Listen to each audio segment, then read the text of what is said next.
listen, I must wish I did. In his native Canada, he's considered something of a musical god, a true national treasure. But if you could read Gordon Lightfoot's mind, it wouldn't always tell the tale of life on a carefree highway. Instead, you'd hear the story of an entertainer who used his music to publicly express his private thoughts and emotions through good times and through bad. Gordon, before we talk music, let's talk about what's really important, and that is your health, because back in 2002, you had a pretty serious health crisis, didn't you? Yeah, I did, but I fought my way through that, and it took almost 2 years, but that's behind me now, and I'm back on track again. It was an aneurysm, right? Yes, a burst one, yeah. You just say it so casually. It was a burst one, but you were in a coma for 6 weeks, weren't you? Well, it was in the midsection, so it caused quite a bit of damage. Mm-hmm. So there were a lot of operations involved, and coming and going back and forth to the hospital. And while we were doing that, we managed to overdub a whole bunch of parts and finish an album. Yeah, they were coming to your hospital room, weren't yes, they? They were. Yeah, yes, they were. Wow. So you couldn't even let go of the music then? The equipment was, well, I wanted to know like what we were going to do next, mm-hmm. and I did have some tape available. I had done some rehearsal work the year before, like a full year before the setback, and we just went in and worked on that stuff and used it as basic tracks. All right, after the surgeries and after you knew you were going to recover from this, did you think it would at all affect your music or the way you approached performing, or even the way you wrote your music? Yes, I did. I was quite worried and quite concerned about that for about the first year. I was having trouble getting my hands to work properly and playing the guitar, and it was suggested I get cortisone shots in my fingers by my family doctor. When I called the surgeon and asked him what he thought, he said, just keep practicing. So that's exactly what I did, and keep practicing the guitar and forget about the cortisone shots, and, and everything's worked out fine. You didn't perform for 2 years, and now, 2004, you're fully recovered, and you're going back out for the first time. What was that like? It was, it was pretty easy because I had a hall full of doctors and nurses on hand.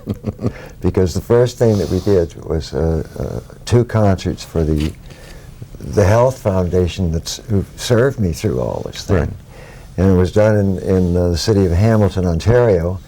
And I felt quite strong. I had a supporting act, the Good Brothers, very entertaining act, great guys. And we came out and did about 17 songs, and I felt fine. Wow.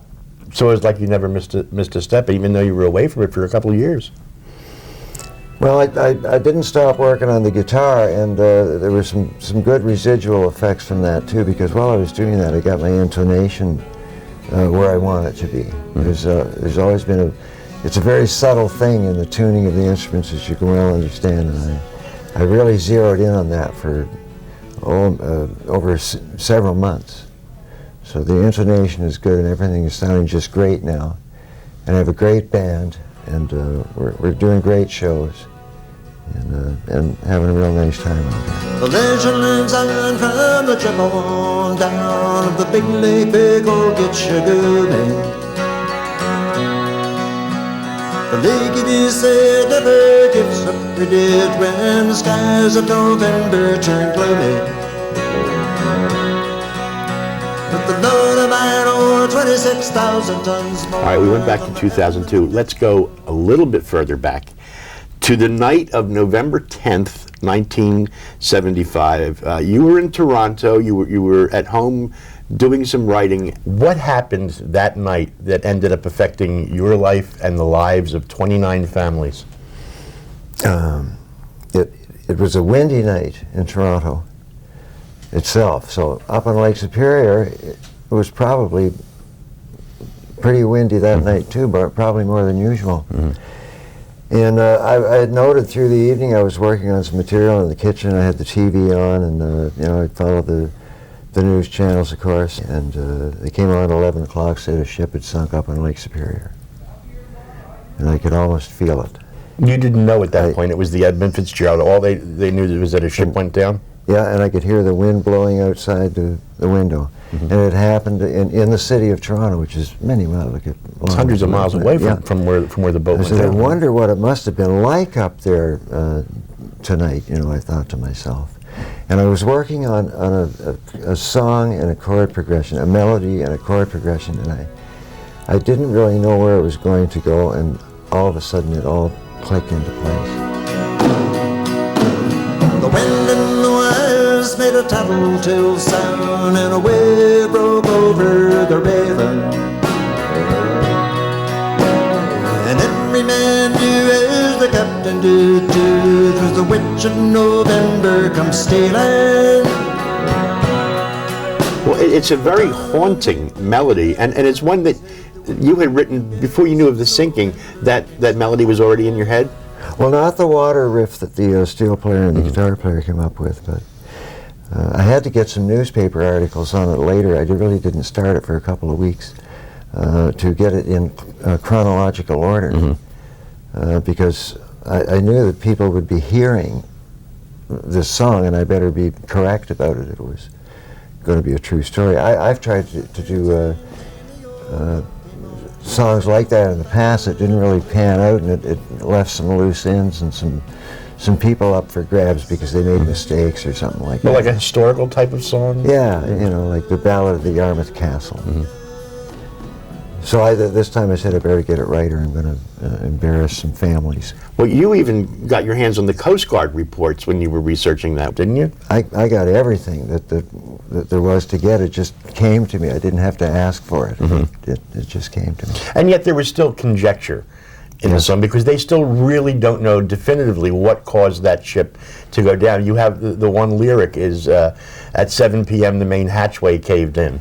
That was one theory, and I've heard that could very possibly have happened, and I heard that quite recently from quite a knowledgeable person from the sea, who told me that very well could happen. Well, when they finally discovered the wreck and in particular when I was carrying, like, I'm sorry to interrupt, That's right.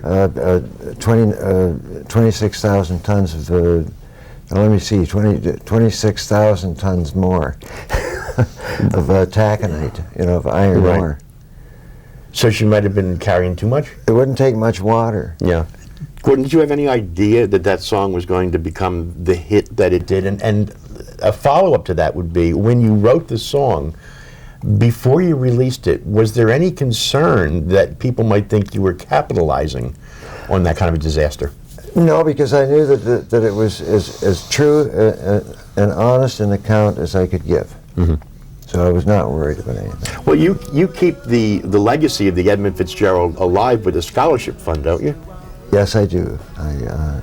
I keep a fund at the Northwestern Michigan University in Traverse City, Michigan, and there it is the Maritime Academy, the Great Lakes Maritime Academy. And that money is used to help. It's a wonderful place. I've been up there. It's a wonderful people. Have you met any of the families that were touched by that disaster? Absolutely. Right. Yeah, lots and lots. I mean, we had an event in Sioux, Michigan 15 years ago just for the relatives, and there were over 800 people there. Wow.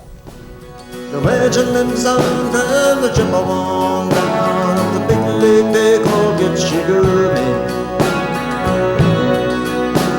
Superior, they say, never gives up the dead when the girls of November come away. All right, let's go back even further to the early days of your career. I think when you were 21 years old, you started on a show called Country Hoedown. Oh, yeah. As a square dancer? Yeah, those were yes, those were the two and a half funniest years I ever had in the show. You had mentioned that to me. What was so funny about it? It was the people who were on the show. It was the people were funny people. They were all talented. They were great singers. I was part of the vocal group. The square dance was just a side issue. It was good too, because I always used to element left when I should have do-si-doed. But moving on to that, and it was live. Oh, it was live. Yes, I got help. Fortunately, we had some people among the dancing group who really knew what they were doing. I was there because I was a vocalist, you know, basically. But not For exactly 2.5 singing the years. type of music that you had been writing, though, right? No, I had not really clicked into anything yet at that point. I started writing about the same time, like something that might be like acceptable to a record producer, maybe to do a recording of, and I actually did that at that time. So at that time, you were selling more of your songs than you were recording them, right? Yeah, while I was doing that TV show, I went to Nashville with the music director. Took two of us down there, and we got a hold of Chet Atkins beforehand, and he got us lined up with some musicians, and I had a real good song called "Remember Me, I'm the One." It's it went up way up the chart up in Canada all of a sudden, and then for 10 years later, like nothing, a whole different career. Yeah, because And I then just you kept dancing in the group, and then I ran off to Sweden and got married. Now, you had that one hit in 1961. You thought that was maybe going to, you know, put you I get didn't you off think the TV it anyway. was going to do anything. No? We went down. We got a beautiful, wonderful recording of it. It went up to #1 on the Toronto Top 40 station. That was in 1961. Wow. And nobody knew that was going to happen. And the funny thing is, so did the other one. The girl who went with me, Pat Hervey, they took two of us down for these recording sessions, and hers went up to #1 too. We were both in the. People were buying these records. Well, what? It only took you 10 years before If You Could Read My Mind was released, and that was the first one that crossed over and became a hit in the States, right? We tried to follow up, and it worked pretty good, but it really didn't happen until I got a management contract here in New York and was able to get a good record deal with an American, a strong American record label, which they eventually did get me with United Artists, and then after that it was Warner Brothers, and they did a real good job. All my record companies have had somewhat to put up with from me at times too, you know. Do you consider yourself difficult to work very with? fair. Are you difficult There to were work times when I was, Yeah. but not so much now. Is that because you were a perfectionist? You still are pretty much a perfectionist when it comes to your music. Well, that's easy because we know what we're after. We know what we're going to do here tonight, you know. We can feel it, you know. How do you see yourself fitting into the musical picture today? Are you a folk singer? Are you a soft rock singer? Are you a balladeer? You wear a lot everything has to be I'm an example. anymore. If I can make it, anybody can make it. Yeah, but you made it because you wrote some very, very timely music, and music that touched emotional chords in people. I was lucky to be able to write the songs the right way, in a professional way, because so much of it comes out and it just doesn't work somehow for so many of us. And it's just a way of doing it the right way, and I guess I got Bob Dylan to thank for that, because basically it was Bob Dylan that taught me how to write songs. How? Just from listening to his music. Were there any songs that you've written over the years that surprised you because they became hits? And the other side of the question would be, are there any songs that you wrote that you were convinced were going to be hits but never made it? We're probably doing those ones on stage. but getting back to what you were saying, I didn't think If You Could Read My Mind would be a hit. Why?